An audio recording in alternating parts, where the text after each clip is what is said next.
My name is Jayaprashant Mohanram and you are watching Car Talk.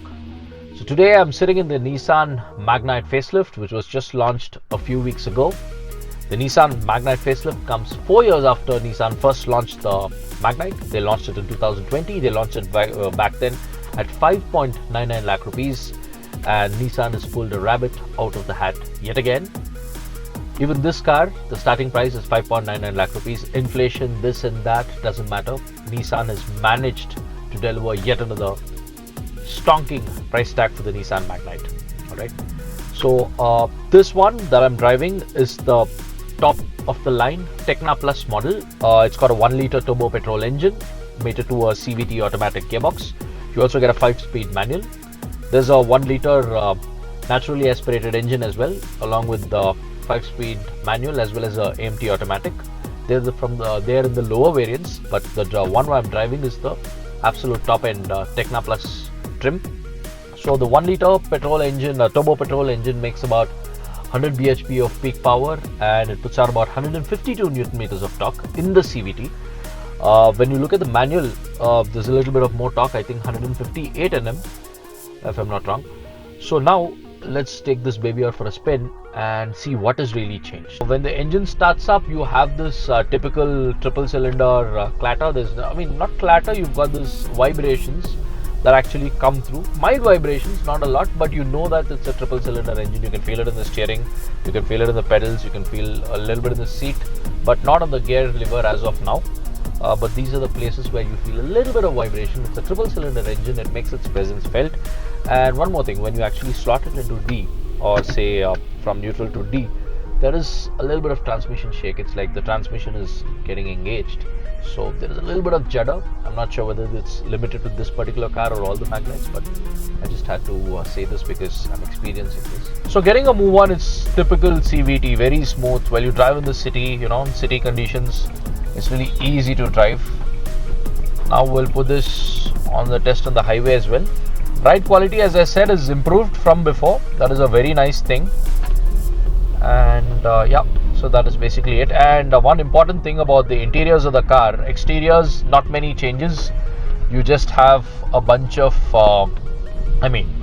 minor changes, like if the alloy wheels are new, the alloy wheel design, it rides on 16-inch wheels, the top end trims. Then you also have the front grille, which gets a piano black insert, which makes the grille look slightly more wider. You also have a new bumper insert up front. It's called the skid plate. The new skid plate design in the front as well as the rear. The headlamps are minor tweaks on the insides. It's almost like it's got a smoked finish. The tail lamps also get a facelift. Again, LEDs. They look new, but the overall design is the same. So that is basically the changes. And of course, you get functional roof rails on top. That is a very nice thing. You can load it up to 50 kilos. So it's actually a functional bit.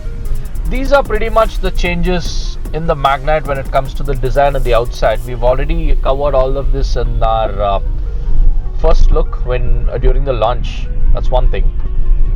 And on the inside is where Nissan has really worked quite hard to make the Magnite a much more premium or much more livable car, much more better looking car on the inside than before. Because when Nissan first launched the Magnite, there was one complaint a lot of people used to have. People used to say that the interiors feel a little down market, a little low rent. But of course, Nissan had priced this car at 5.99 lakh rupees, so obviously you can't do better than that. But then now Nissan, they've done quite a bit. See, you've got a lot of soft touch material. See, this is soft touch on the dashboard. You've got soft touch materials on the gear shifter and a bunch of other places. The seats are now no longer fabric. You've got nice art leather seats. Nissan claims that these seats basically keep you cooler by about these seats are cooler than regular art leather seats by at least 5 degrees or 10 degrees. That's what Nissan has claimed, which I think is phenomenal if they're able to achieve that. But there's no ventilation on the seats. These are the only changes. On the insides, the car feels much better put together than before. So a lot of people driving the Magnite, previous Magnite owners coming to this car will feel that the interiors are like quite much richer looking than before. because there are three colors. This is orangish art leather, and this is basically brown. This is black. These are everything that is black is basically hard plastic.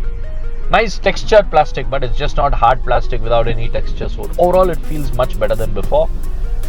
Then you've got orange and black interiors. Overall, it looks nice. It has a touch of premiumness because this is a color that was generally available in the previous generation BMWs and so on and so forth. So they have done a fair job in terms of interiors, and it's an actual improvement.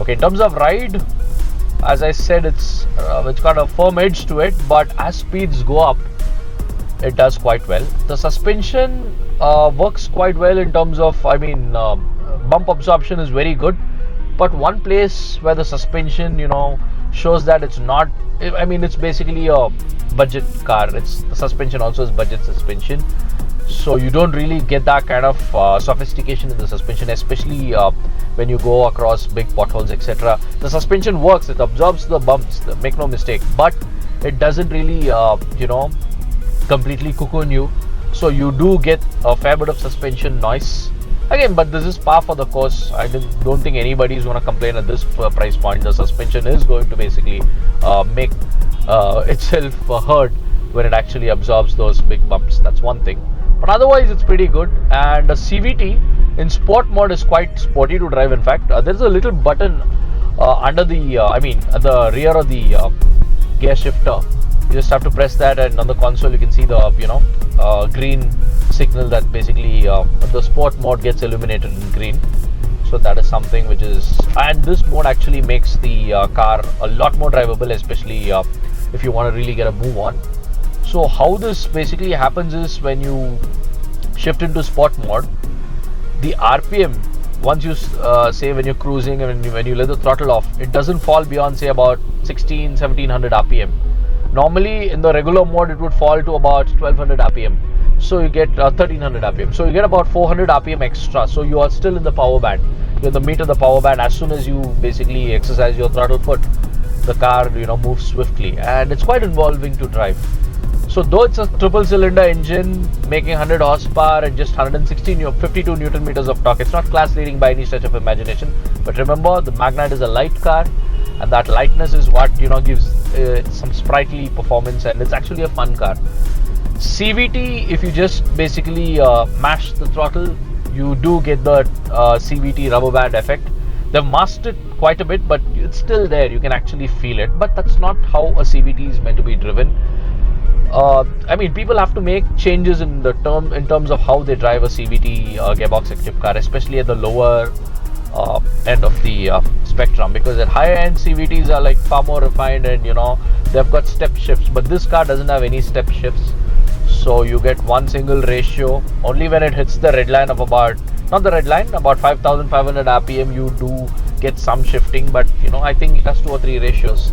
Apart from that, you don't have the step shifts, the kind of stuff that the Nissan X-Trail had. I think it had 7 ratios. You don't get that here. But if you put it in sport mode in the city, this is a very, very enjoyable car. I'm actually enjoying driving this car. It handles really well. In terms of steering weight, at low speeds, say up to 20 kilometers per hour, there's a nice heft to the steering. You really know what your front wheels are doing. After that, say up to 20 to 60 kilometers per hour, the car's steering gets much lighter. Then beyond that, again, you've got some nice sprightly performance. It weighs up quite a bit. After 60 to say up to 100, 120, the car really weighs up well, and it's nice to drive. And quick direction changes, no problem. It handles quite well. There is body roll, but very, very well controlled. Overall, it's actually an involving car to drive. And trust me, you take the Nissan badging out of the equation, this car is going to do much better than in terms of sales, because this car is a car that can easily do 8,000 to 10,000 units considering its pricing. There would be long waiting periods if Nissan, it didn't have the Nissan badge, it had, say, a Hyundai or a Maruti badge. So I'm saying this with no disrespect to Nissan, but the fact that Nissan's dealership reach is quite small compared to, say, the Marutis and Hyundais of the world.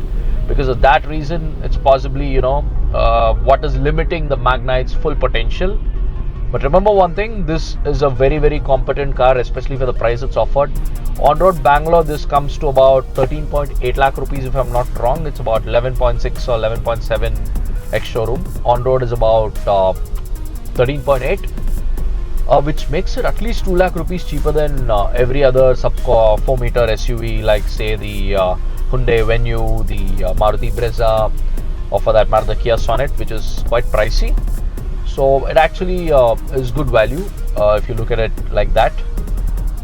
You would but compare it to SUVs that are slightly smaller, for instance the Tata Punch, the Renault Kiger.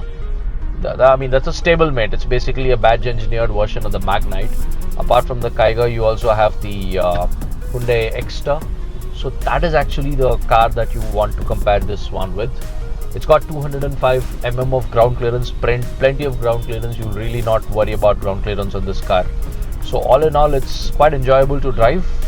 That's one thing about the drive. And in terms of the interiors, Nissan has done a fantastic job. They've done quite a bit. So this car is extremely important for Nissan. As a car, it's very, very important, because remember when Rakesh Srivastava, I think he was with Hyundai, he came to Nissan. So his the whole point of hiring him into Nissan was to really transform Nissan's India business. And Rakesh Srivastava was the man who put his foot down and said that we need a sub 4 meter compact SUV that's very well priced. Only then we'll be able to compete with the Hyundais and the Marutis of the world. And that is how the Magnite was born. In 2020 it was launched, and they launched it with a stunning price tag of 5.9, and it's really incredible. Coming back to the price again and again, because you know, the only other SUVs that I can possibly remember when which was launched, sub 4 meter SUVs under 5 lakh rupees, was one was the EcoSport 10 years ago, I think in 2012, when they did a 5.59 starting price for the EcoSport. That was a stunning price tag back then. And after that, you had, after many years, before that, there was a Premier Rio. That was, I think it's a forgotten SUV, but it was a sub 4 meter, and that also, I think, was under 6 lakh rupees. I don't remember the pricing exactly. Then you had the Tata Nexon, which came in 5-6 years ago. It came in with a 5.66 lakh rupee price tag, if I'm not wrong. After that, there was a lull about 4 years. No SUV you could buy for, you know, under 6 lakh rupees, but you could with the Nissan Magnite, the ex-showroom price, of course. So pricing was what really, you know, drove the Magnite to say reasonable numbers.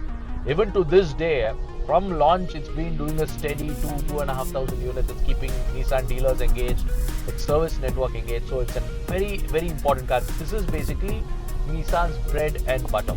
Okay, that is how important the Magnite is. After that, you know, now Nissan has also come up with a left-hand drive variant. The Magnite is not just a car that is sold in India, but it's sold in many countries around the world.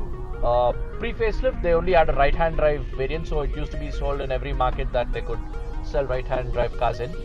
So because of that, Nissan has already sold about 1.5 lakh units of the Magnite across the world. And now with the left-hand drive model introduced, Nissan is going to be selling the Magnite in 65 countries around the globe. Yes, the Magnite, they're going to build it in the Renault Nissan factory at Oragadam in Chennai, and from there they're going to export it to 65 countries across the globe. So it's a very, very important product. It's Nissan's bread and butter. There is an electric variant of the Magnite that will be coming up probably say in a couple of years time. In terms of performance, this vehicle really didn't have anything to complain before, you know, about even in the past. So the same thing has been carried over here as well. So overall, no complaints there. So this is basically the Nissan Magnite for you in terms of how it drives and what the car is actually. Yeah, so other nice things that I saw, okay, there's a nice voice command operation in the Magnite. You can actually make it call, say, see, this is basically a voice command. Yeah, you can basically tell it to basically make a few calls, etc. That is something that's a nice feature. One thing the Magnite really misses out on is there is no sunroof. But I can't really fault Nissan, because at this price point it's hard to pull off a sunroof. But it's a very popular feature.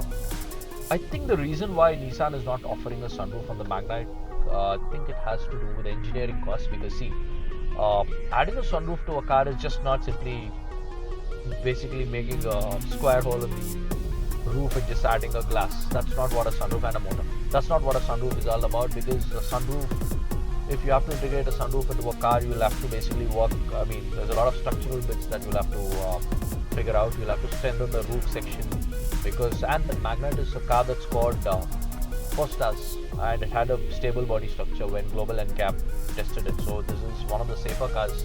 So at this price point, you're getting a 4-star rated car, and now Nissan has also added 6 airbags. Now coming back to the sunroof, the reason you don't have a sunroof is because the cost of engineering a sunroof into a budget SUV such as the Magnite would basically increase the overall price. So Nissan wouldn't be able to offer the Magnite at a very attractive 5.99 lakh rupee price tag. That is the reason why they pulled out the sunroof, and instead of that, they worked on engineering.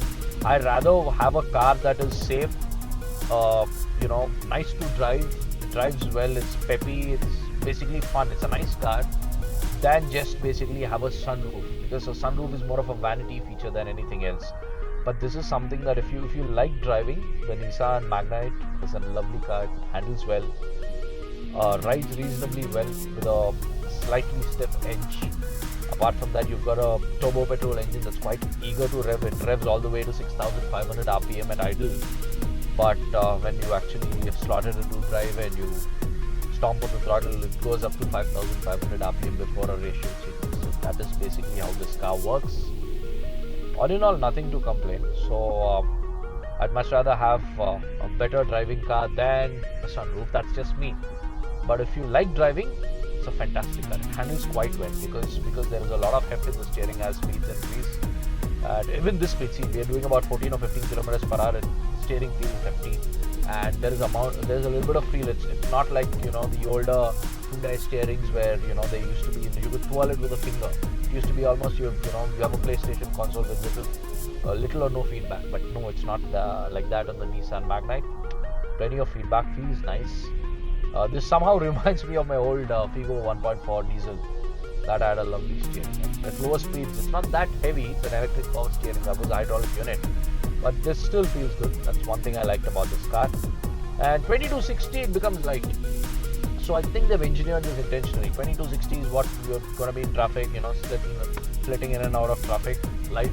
Then after 60 up to 100 kilometers per hour or even 120, 130, rock solid. And I hit about 140 kilometers per hour today, but I'm not going to say where I did it, but I did that speed, and it's pretty stable. It changes direction without a fuss. Braking is good. Braking is pretty sharp, in fact. It's got ABS, obviously. And in terms of safety, it's got hill hold. It also has vehicle stability control, that is ESP. So that these are like key safety features. And then you have the warning chimes, so on and so forth. And there is cruise control, but cruise control in this car is not like every other car. Generally, you'd expect to find cruise control on the steering, but in this car you've got cruise control here. There's a button here which through which you can activate cruise control as well as traction control. See, now I touch the traction control button. That's the first button here. It's a switch basically. There's one more switch which basically you have to enable cruise control there. After that, you can basically use to resume cruise control, and once you hit the brake, automatically it goes off and you have resume here, and you can increase or decrease speed here on the steering. So that is one thing about the cruise control. It takes slightly more time, to get used to, because it's not normal. And I also like the fact that I don't have to basically use the button on the gear knob to shift from, say, drive to neutral. I can just go back to neutral without having to, use that button. So that is one thing. That's basically the gear lock. But even sport mode doesn't lurch forward. So and it doesn't feel very lurchy, because lurching is something that you don't want in traffic, and you don't want that AMT style head bobbing to happen because of sport mode. Here it's not like that. It's very eager, but quite linear in the way it comes in. And once you actually hit highway speeds, it's much more fun. So while you're driving a CVT, you shouldn't just mash the throttle and expect things to happen. It won't happen, because the pulleys have to go from one end to the another, to the other end, and then give you that thrust. The transmission, it is going to basically lag. Even in very high-end CVTs, there will be a little bit of lag that usually gets masked up because of the multiple drive ratios, etc. You have these step shifts, but here there are no step shifts, so you do feel that CVT rubber band effect if you really stomp on the throttle. But it's not meant to be driven like that. You have to figure out how you drive this car. You have to drive this like probably how you would with older generation turbo diesels, where you ride the torque wave. You really don't want to stomp on the throttle. You just want to use 40 or 50% of the throttle, and the turbo is gonna, come into zone, and you're just gonna have constant thrust rather than just say stomping on the throttle and just hearing the engine and not anything. So that is an adaptation that most drivers can easily make. So the trick is just when you start off with a gentle throttle and take it up to a 40 or 50% of the throttle and just keep it there. So automatically the CVT, the lag won't be there. It'll be very minimal, and you won't even feel the lag, and you'll get swift progress. So that is how you drive a CVT. It's got a nice functional touchscreen, small touchscreen, not those massive units. Very, very legible, very readable, very easy to use. Connecting my phone was very seamless. All I had to do was switch on Bluetooth on my phone, search for this, and pair the cord, and it's on, and it's crystal clear. The voice is clear. As for the stereo, I didn't use it much. I just used the radio for a while. I didn't really stream music. I haven't done it yet. I'm going to do it. Just figure out before I actually write my text review. I'll do these things. But for the video, the radio, it's got an Akamis sound. I think it's got 6 or 8 speakers. I'm not sure. I think about 6 or 8 speakers. Sound is nice, but really up the volume level. I think it goes up to 30 or something. So about 24 and 25, it's when you start losing a little bit of audio in terms of, say, the loudness and clarity, basically. So it's not that kind of a high-end system. Again, this is a car that's built to a budget, so it's a fantastic car for the price at which they're offering it at. Tell you one thing, if it had a Maruti or Hyundai badge, 8 or 10k easy every month. Since it's a Nissan, since Nissan doesn't have enough dealers, it's doing this.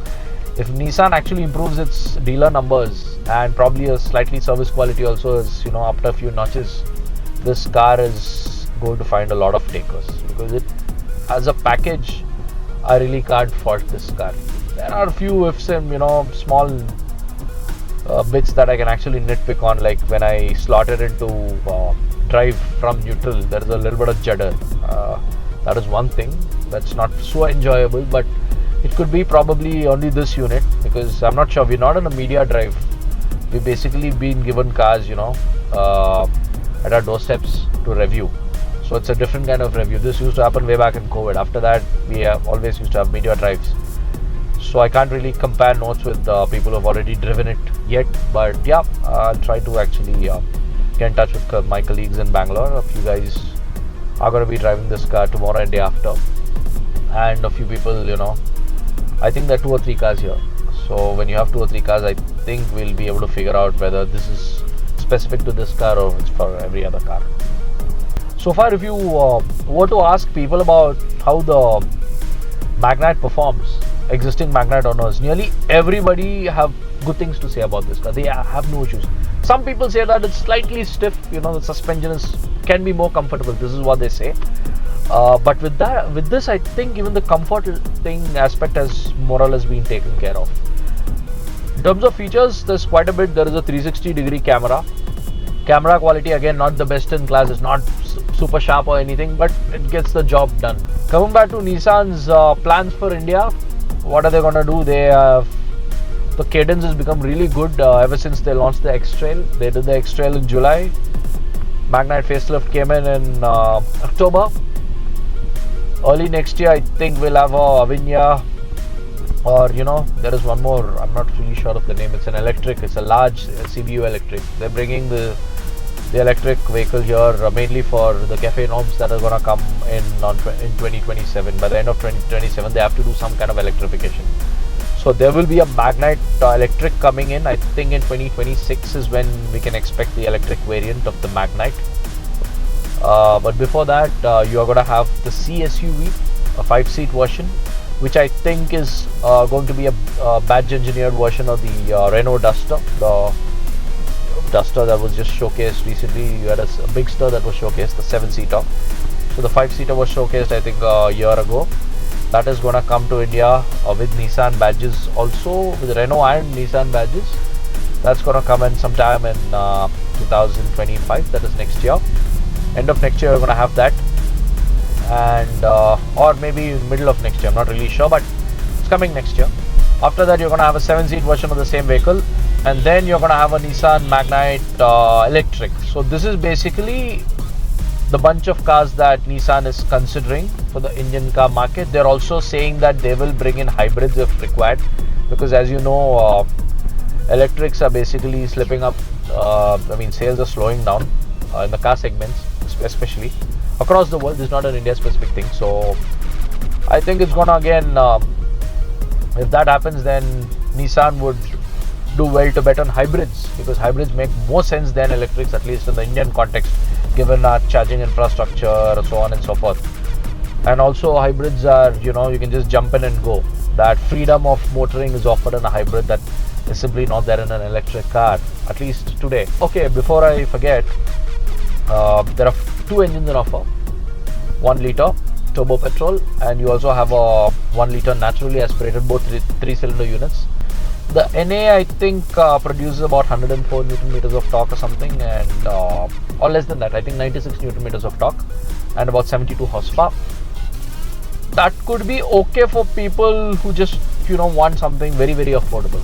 So the NA unit, I've driven that in multiple cars, including the Quid, and the Triber. But that is a unit that could do with more power. At least a car like this, I would want to, even if I buy a manual, I would want to buy it with a turbo petrol engine, because the turbo petrol engine is much more fun than the NA engine.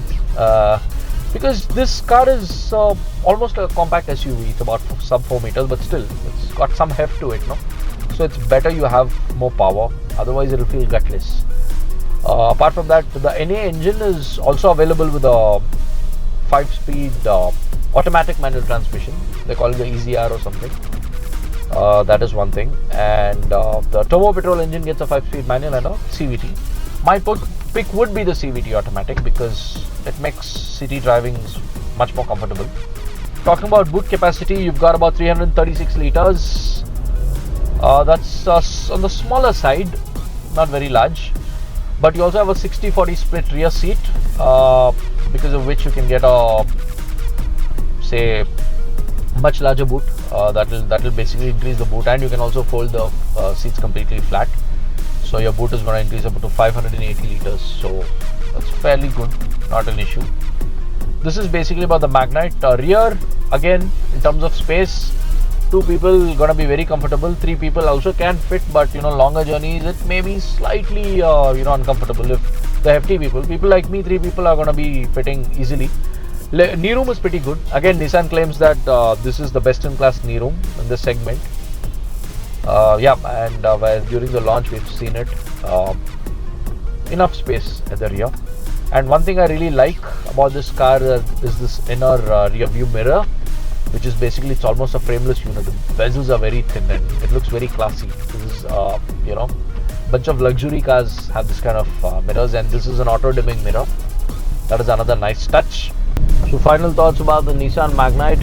So if you're somebody who wants to buy a first car, can this be your first car? I think it absolutely can, because it's compact enough, it's not very large, it's very easy to manage.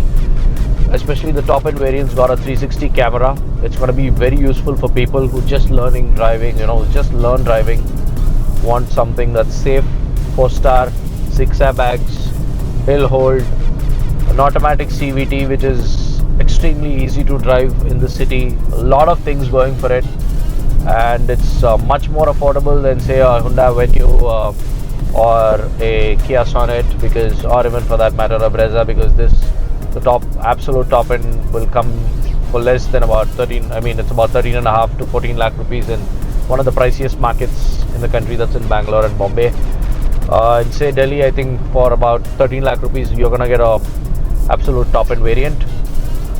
So this kind of pricing nowadays, hatchbacks, especially the premium hatchbacks, are coming to about 12 to 13 lakh rupees. Here you're getting 205 mm of ground clearance, much more street presence, a larger car overall. Looks pretty sharp, though it's about 4 years old, looks very sharp. almost has a stance of a hatchback. It doesn't, it's not like a SUV kind of a large basically footprint. So all in all, this is like a fantastic first car. Visibility all around is great, drivability is great, it's peppy, it handles well, a lot of things going for it. So for people who are stepping into the first car territory with a premium hatchback, may do well to consider the Nissan Magnite. These are my closing thoughts about the Magnite. I just hope this car does well because it's a competent car. It should be bringing in the numbers for Nissan, because only if the Magnite does well will a company like Nissan get incentivized to produce more good cars, because success breeds success. That's about it. Thank you for watching, and before I go, let us know what you think about the Nissan Magnite. Do you think it's a car that's worth buying? What are the good things, what are the bad things, or what are the not so good things, and stuff like that about the Nissan Magnite? Please let us know in the comments below, and if you like this kind of content, please subscribe to Car Talk. Hit that like button. Thank you very much for watching.